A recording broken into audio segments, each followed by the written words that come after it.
ஏதா உனக்கு கோலம் போட தெரியலனா தெரியலன்னு சொல்ல வேண்டியதானே. நான் தான் உன்னை எத்தனை வாட்டி சொன்னேன் இந்த மாதிரிலாம் போடாதுன்னு.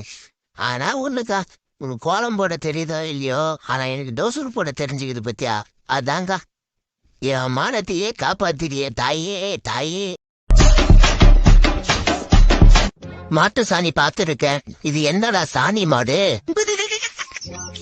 இத மாடுன்னு கூட ஒத்துக்கலாம். ஆனா எதுக்கு 3 முட்டை போட்டிருக்காங்கன்னு தெரியலையே. இது என்னவா இருக்கும்? எந்த பக்கம் பார்த்தாலும் கண்டுபிடிக்க முடியலையே.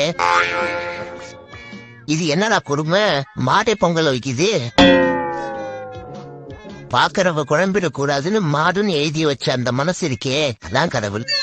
குத்து மதிப்பா இத மாடுன்னு கூட ஏத்துக்கலாம். அந்த கண்ணுக்குட்டி நினைச்சாதான் கண்ணு கலைஞ்சது. ஓ, இலையில இருக்க சாப்பாட எறும்பு சாப்பிட வருதா?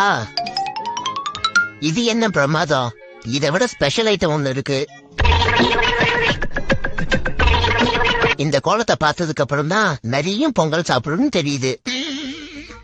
இதெல்லாம் மாடுங்க பார்த்தா மாடுங்களே சூசைட் பண்ணிக்குமே. அட்ட கடவுளே,